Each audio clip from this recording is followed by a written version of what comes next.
বিশ্বনবী বলেন আরাফার দিনে একটা দোয়া আমি করি, আমার আগে সব নবীরা এই দোয়াটা করতেন। দোয়াটা হলো লা ইলাহা ইল্লাল্লাহ ওয়াহদাহু লা শারীকা লাহ লাহুল মুলকু ওয়া লাহুল হামদু ওয়া হুয়া আলা কুল্লি শাইইন কাদির। সুবহানাল্লাহ পড়েন। সুবহানাল্লাহ।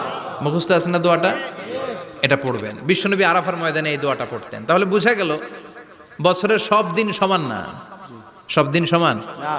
বছরের সবচাইতে শ্রেষ্ঠ দিন হচ্ছে আরাফার দিন। কোন দিন? এবার বলেন বছরের সবচেয়ে শ্রেষ্ঠতম রাত কোনটা?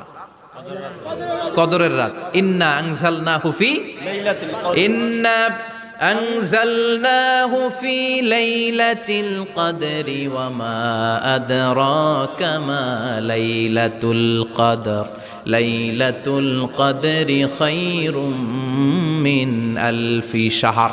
হাজার মাসের চেয়ে সেরা। ওই রাতে ইবাদত করলে